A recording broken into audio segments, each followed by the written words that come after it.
Hey, namaste Hashi babes. Welcome back to my channel. For those that are new here, this is Lady Dream and this is Life After Hashimoto's. Now today in this video is part 3 of tips on how you could cope with your nickel allergy with Hashimoto's, okay? If you guys have not seen part 1 or part 2 yet, both videos will be down in the description box below for you guys to watch those first before you can watch this one. Also, if you guys have not followed me yet on Instagram, I don't know what you guys are waiting for, okay? Because that's where you can get all the good tea and good stuff on what's gonna be coming up on this channel, as well as some of the things that I speak about on this channel as well. So please follow me on Instagram at LadyDream890. And you can also follow and like the page Life After Hashimoto's on Facebook, where I do post everything that I talk about in my videos, as well as what is new to come on this channel. All right, so without further ado, let's get on the topic of this video today. Another thing you can do to cope with your nickel allergy along with your Hashimoto's is to displace the nickel that is built up in your body from your nickel allergy. Let's see how. In some cases, reactions to toxins are dose dependent or due to buildup in the body. Symptoms of nickel toxicity includes hives, eczema, and itchy skin, as well as headaches, fatigue, allergies increased by inflammation, and celiac gut-like symptoms. Understand that once you eat nickel-enriched foods or you expose yourself to nickel for so long, it can become built up in the body. Okay, and it doesn't go nowhere, which leads to nickel toxicity within your body. All right, which leads to those crazy symptoms that we hate so much, which is eczema, hives. Lord knows I hate hives too, Hashi babes. I hate it so much. It's the most hateful thing I hate about this disease. All right, and it does cause inflammation once it becomes very itchy and very irritated. So let's move on. Strategies to reduce absorption or displace the substance may help. In order for you to absorb some of that built up nickel after a while, you might want to displace it with a different substance or a different supplement. And I'm going to tell you how. Taking vitamin C, iron, and zinc supplements can help decrease the amount of nickel that your body absorbs, as they compete for the same receptors and can displace nickel. So taking vitamin C, iron, and zinc may help you displace that nickel that's been built up in your body for so long. The reason why you want to take those things is because they compete for the same receptors that is in the endocrine system that nickel builds up in over time. Vitamin C has also been found to reduce the rise in plasma nickel concentration when ingested alongside nickel. All the nickel that you ingest within your body, it builds up into this concentration plasma of nickel. So what vitamin C does is it absorbs all that concentration plasma nickel that built up in your body, and it takes that away and it levels it out a little bit, all right? For zinc, it is recommended to take zinc picolinate supplement from Pure Encapsulations at no more than 30 micrograms per day, unless you are monitored by a healthcare professional. Pure Encapsulations has very great supplements. I take some of Pure Encapsulation supplements. Okay, I take quercetin from Pure Encapsulations. I take the adrenal support supplement that is through Pure Encapsulations, which is also great. All right, trust me, Pure Encapsulations is gluten-free, it's dairy-free, and it's non-GMO, and it's hypoallergenic. So their line is absolutely positively great. I cannot stress it enough. All right, so taking the zinc picolinate, I hope I'm saying it right, through Pure Encapsulations may just be the thing for you. You should take no more than 30 micrograms per day, unless if your healthcare provider tells you otherwise. All right, make sure that they also test your zinc levels, so this way you are okay with your zinc levels to make sure that you are not deficient in zinc as well. Zinc deficiency is common in those with Hashimoto's, and that is true. So some people can be deficient with zinc when they have Hashimoto's. As for iron, Optin Ferrin C by Pure Encapsulations may work for you as well, as it contains both iron and vitamin C in one supplement. So instead of taking a separate iron supplement and a separate vitamin C supplement, you may want to take Optin Ferrin C because they both have iron and vitamin C already, okay? You may just be killing two birds with one stone rather than just taking two separate supplements already. Please consult with your doctor and check your iron and ferritin levels before taking this supplement, as high iron levels can lead to an iron overdose. Before you take Optin Ferrin C, you need to test your iron and ferritin levels before you take that supplement, because you could be overdosing yourself with iron while your iron levels may be already where it needs to be. And that's not what you want. You don't want to overdose on iron, because trust me, that may be the last supplement you take if you go ahead and take that iron and your iron levels and ferritin levels are already high. So make sure you consult with your doctor first to make sure Optin Ferrin C is right for you, and to make sure that you guys are sufficient in your zinc, iron, vitamin C levels, okay? Eating a diet rich in iron and trying to eat foods rich in vitamin C when eating nickel-containing foods may also be beneficial. So when you guys are eating nickel-enriched foods, you might want to consider eating iron-enriched foods along with vitamin C-enriched foods as well, along with that nickel-enriched foods that you're eating, because you may want to level some of that nickel out along with vitamin C and iron also, okay? So along with eating nickel foods, you may want to pair it with iron enriched foods and vitamin C enriched foods, all right? So pair all that together rather than just eating nickel enriched foods and not pairing it with anything at all, because then that's what will flare up your nickel allergy. So let's move on. Toxins can accumulate in your body due to nutrient deficiencies, especially deficiencies in minerals which compete binding sites. A gentle way to remove toxins from your body consists of limiting exposure and utilizing targeted nutrients to prevent the absorption and retention of the toxins. Nutrients that may defend against absorbing and retaining nickel include riboflavin and antioxidants such as selenium, vitamin E, and curcumin. So you may want to also consider eating things that have riboflavin, antioxidants, selenium, vitamin E, and curcumin, okay? And one of the things that do have curcumin in it is turmeric. You can use turmeric to season your foods. So try eating some things that have the property curcumin in it. And you can also eat some things that have vitamin E, selenium, riboflavin, all those things, and antioxidants as well. So make sure you pair those antioxidants as well as those things with your foods, okay? Another strategy that you can do to cope with your nickel allergy too, you can try detoxing strategies. Okay, so detoxing strategies may just help.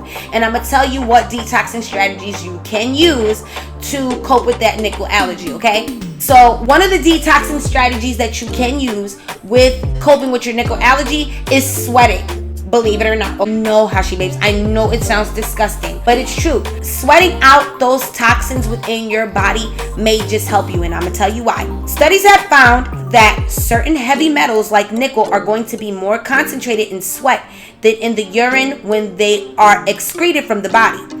Doing activities that make us sweat, like hot yoga, can help us sweat out nickel. So understand that sweating is a normal thing, Hashi babes, even though it is disgusting and we hate it so much.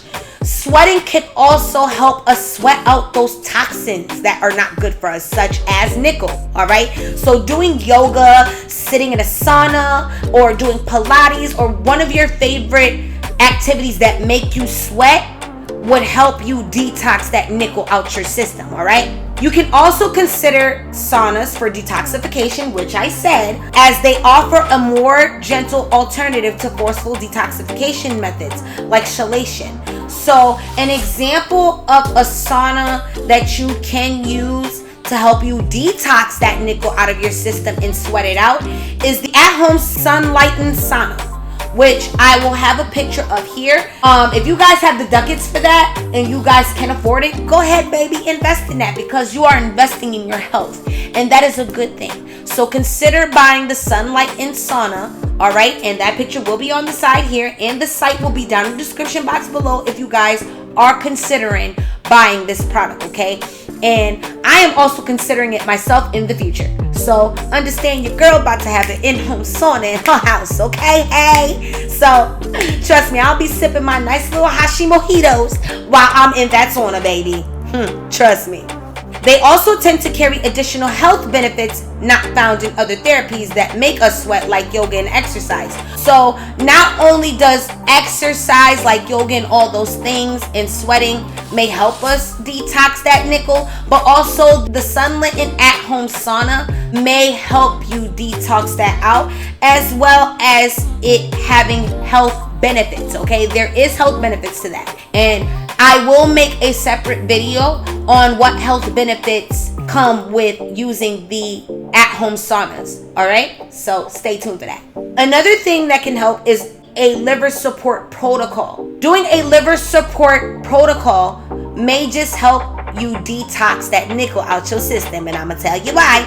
Liver supporting nutrients and herbs can aid with the liver's natural ability to remove toxins from our body, as well as prevent the damage incurred by the toxin already. So you may want to consider doing a liver protocol on yourself, so this way you can detox that nickel toxicity out of your body. It does help, and those nutrients may help reduce those toxins. A study that was done found that quercetin can reduce nickel-induced inflammation and damage to the liver. So consider taking, which I will also have on the side here, consider taking the Pure Encapsulations quercetin supplement as well. So consult with your doctor to make sure quercetin is right for you, and you may be able to take quercetin to detox that nickel out of your body. Along with quercetin, you may also want to consider NAC. NAC and quercetin are two of the ingredients you can utilize as part of your liver support protocol as well. So along with the nickel toxicity in your body, it can also help with liver support. So along with the nickel toxicity and liver support, quercetin and NAC may also help you with your liver support protocol, as well as your nickel toxicity within your body. Another thing that you want to consider consulting your provider about, if all else fails within coping with your nickel allergy, is chelation. Okay, and basically chelation is normally not recommended as the first thing to do when you are trying to detox from your nickel toxicity in your body, but you may want to consult with your doctor if all else fails and nothing else is working for you. So while it's not generally recommended that chelation be the starting point for most people with Hashimoto's, the chelating agents EDTA, DMSA, and DMPS can help remove nickel buildup from the body, as well as the buildup of other metals. It can make things worse if the gut and liver are not properly supported first. Understand that you want to treat chelation as the last resort for trying to cope with your nickel allergy. And you want to make sure that you go through a liver support protocol, as well as taking some supplements as well first before you decide to take chelation. So for those that don't know what chelation is, because I didn't know what it was either, I'm gonna tell you what chelation is. Chelation therapy is a medical procedure that involves the administration of chelating agents to remove heavy metals from the body. It is injected into the bloodstream, which is also in synthetic solution. You may want to consult with your doctor first before you guys decide to do chelation, to make sure chelation is right for you. So another thing that you can do to cope with your nickel allergy as well is to consider desensitization strategies. I'm gonna tell you what that is. A study back in 2015 proposed that chronic exposure to sensitizing allergens can reprogram the danger signal that the body sends in the presence of the allergen, resulting in an increased tolerance of the allergen. Desensitizing your body is another way to cope with your nickel allergy, and I'm gonna tell you how. Desensitization strategies have been reported to help some individuals with reducing their reactions to nickel. Some strategies of desensitization that you may want to consider, in addition to the lifestyle changes already mentioned, are oral tolerance therapies, NAET, which is Namburopad's allergy elimination techniques, okay? So I'm gonna tell you what that is. It is a non-invasive technique that reverses allergies by using acupuncture, which is a gentle pressure on acupuncture points in conjunction with exposure to one's allergen. It's pretty much acupuncture. So you might want to consider acupuncture. So this way you can desensitize yourself. So this way your body is not being alerted to the allergy, okay? You can find out more about this technique as well as local practitioners that may offer NAET treatments in your area on the founder of NAET's website. So I will also have that here. On this website, it will give you different acupuncture practitioners and NAET practitioners who practice that in your local area. So it'll give you a list of those doctors in your local area that practice that. All right. And last but not least, another thing you can do to cope with your nickel allergy is to consider homeopathy. Or is it homeopathy or amopathy? I don't know, but I think it's homeopathy as well. All right. So that is it for this video. If you guys like this video, I want you guys to like, share, and subscribe, and hit that notification bell to be notified for when new videos are available, okay? I want you Hashi babes to stay clean, stay safe, wash your hands, and don't be nasty.